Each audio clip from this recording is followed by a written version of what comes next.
Welcome back to today's channel. We are going to move outside today because, as you can see from these clips, not only is it a beautiful day today, but it also shows just how far I've let my garden kind of fall apart. So today I'll be tackling the back garden, which is what I'm showing here. The front garden, although you won't be seeing the footage of that one, I didn't film out the front simply because it's not a very private front yard and we have a lot of traffic, so I didn't want to accidentally catch any pedestrians or private properties and details in the background without people's permission, obviously. Here you can see me kind of tracking carefully through the grass because it's gotten so long. Tim has been very good at cleaning up the dogs, business. But because the grass is so long, there's sometimes a few surprise ones that get forgotten, so I was just watching my step as I headed over to tackle this overgrown vine. It is beautiful. I love that it covers up the metal of the swing set, which at some point, once the little one gets a bit bigger, I'm going to actually take the swings off and put in a swinging hammock chair, which I don't know if you can actually hear in the background. She's currently playing on the swings. The only issue with this vine is that it does grow insanely fast, so it's something that you do need to keep on top of quite consistently, and if you're not careful it can be quite invasive, so I do pull out little baby seedling ones every now and then.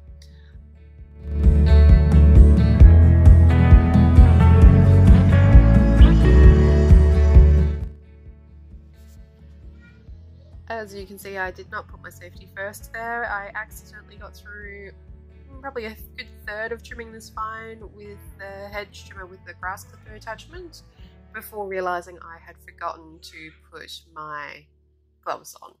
So rectified that and back out there.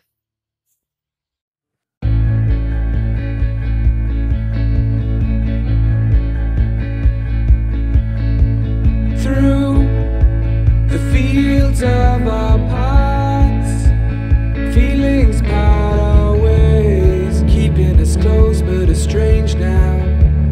Dreams holding us closer, meadows of our youth, 107 days, but recalling it backwards. Our dreams holding us closer. So clear. Ooh, we can see so clear.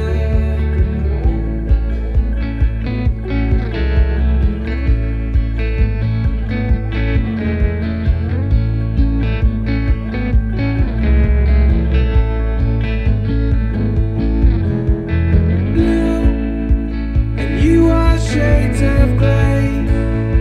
Living day to day, even when we're free.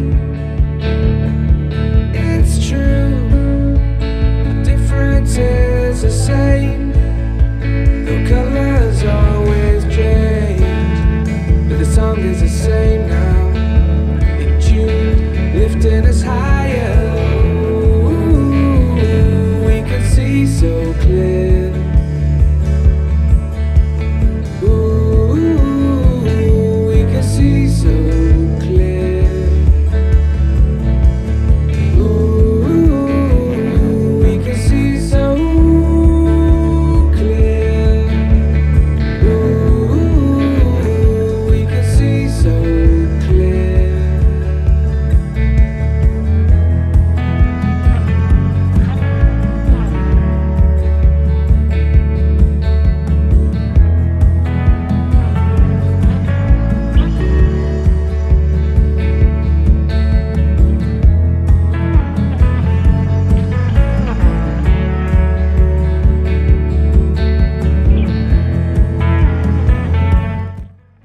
Through and doing the general tidy maintenance for the rest of the garden.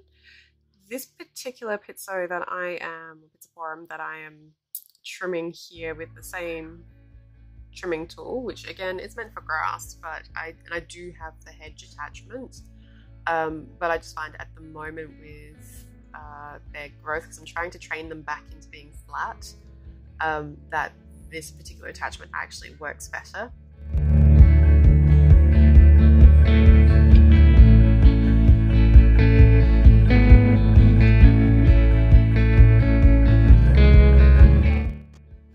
And then again, using the same one, I move on to a citronella plant over here, giving that one a trim back. Again, this one feels like it's not invasive, but it is very fast growing and very large, as you can see. We do also have a money tree or a Chinese jade succulent in a barrel next to it, but you can't see it in this photo, in this shot, because it has grown so large that it's actually collapsed sideways on itself. So whilst I'm out in the garden, I will be getting some garden wire momentarily and just using that to attach it very loosely so it doesn't get damaged. There I go trying to fix it, to the fence behind it, just to help give it some more support whilst it continues growing.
I can never get over just how much of a difference it makes in a garden space just to have the lawn trimmed. In these shots, the befores, afters and durings, I'm sure you've also noticed the big brown dead dirt patch in the corner where we've got a barbecue sitting, there was a pot there, that kind of thing. That's because that's a spot that Tom, our dog, just keeps digging in. We're not sure why, so we've put a couple bags of mulch in the pot and some other things there just to try and deter him until it has a chance to grow back a bit more. But I guess that one is a TBA, wait and see how it turns out.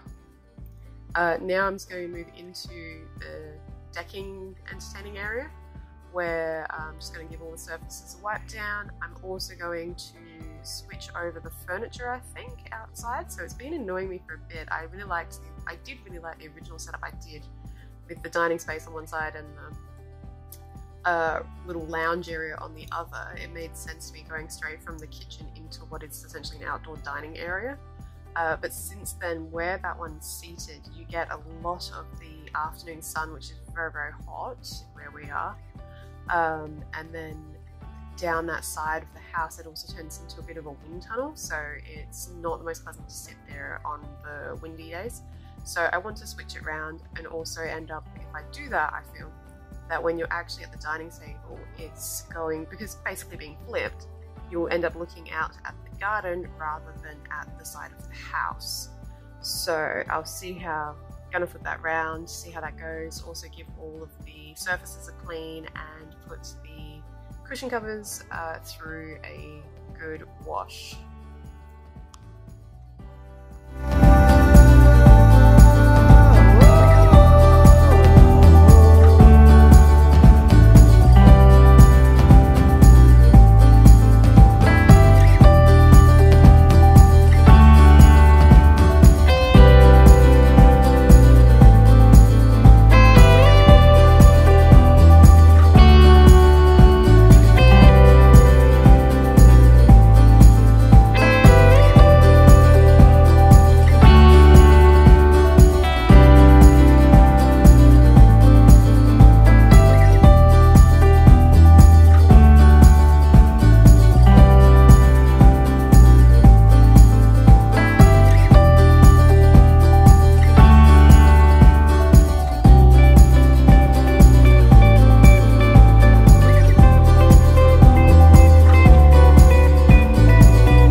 protection that I spray on. So it's an outdoor 6-month protection that surface spray that goes on underneath the furniture because it's hollow there. Otherwise we get things like redbacks living inside the chairs. Really good trick for outdoor patio furniture if anyone is ever concerned about it. And then just using the leaf blower to dust off the top surface debris off of the decking.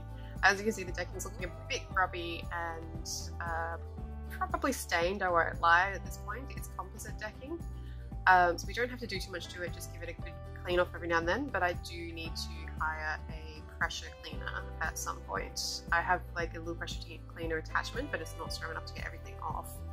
And then cleaning underneath the sofas. This second sofa is disgusting underneath. It's not designed for an outdoor sofa, it's actually an old indoor sofa that we just kind of reuse because it's under cover, so it's not too exposed to the elements. But it did turn out that because it's one of the dog's favourite places to sleep, and the previous dog that we had as well, she loved it too, and I think he just followed suit. But they decided it was a really good place to do things like very small bones, we've discovered, and then just a lot of, you know, lost toys and stuff that have gone down the cracks, same as your indoor sofas get. So give that one a clean off, and then I will start replacing all the furniture into their new positions.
So you can see me sneezing here, that's just pollen and dust and everything during the, you know, usual cleaning, not cleaning, gardening situation, and cleaning off all the dust and debris from the sofas and the outdoor furniture. And then you can see me struggling for a moment there with the sofa configuration, trying to remember which bit connects to which bit and where to place it. And then the little black rubber things that I pulled up from underneath before are just non-slip mats.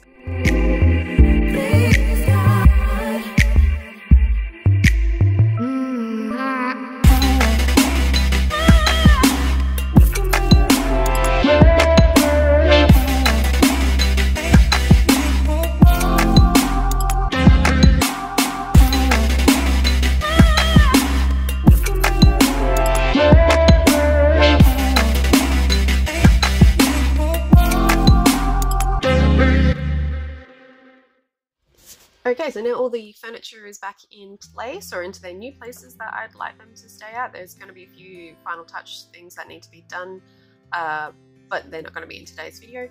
So just waiting on the cushion covers to finish up in the wash.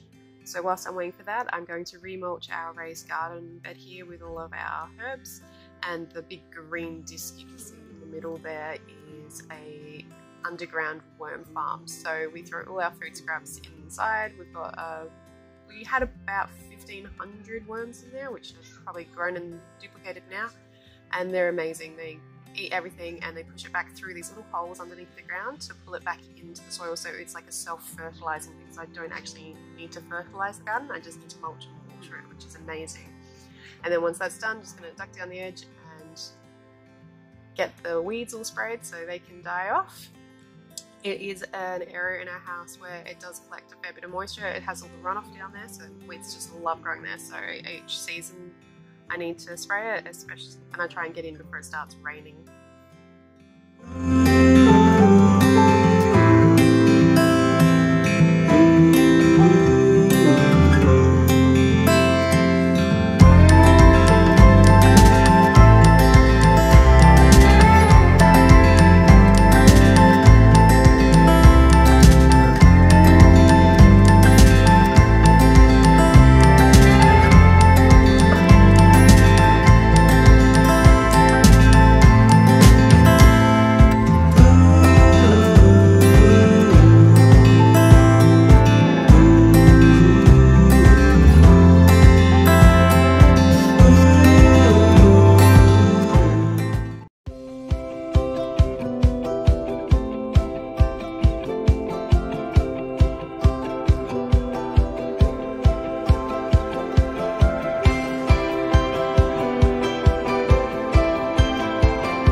This is the point in the day where tragedy struck. So, trigger warning for anyone that's funny about fingernails and fingernail injuries.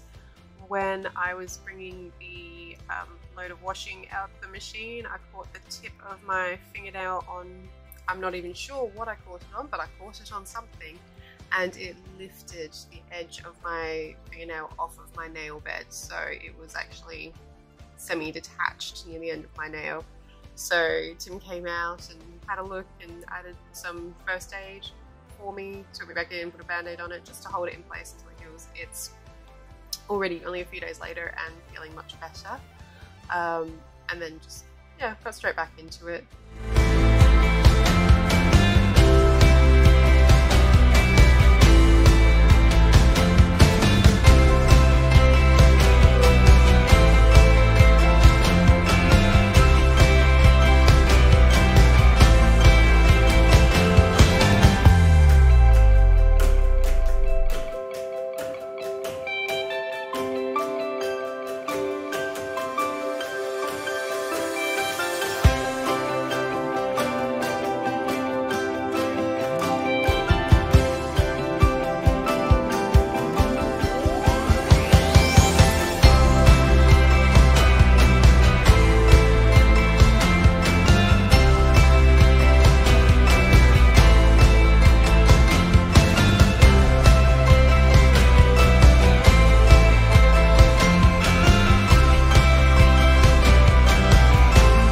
Here are the final shots of what the new layout looks like. I took a minute to get used to it, but I now really like it. Please remember to hit that subscribe button, and otherwise have an amazing week, and I will see you next week for the next video. Bye guys!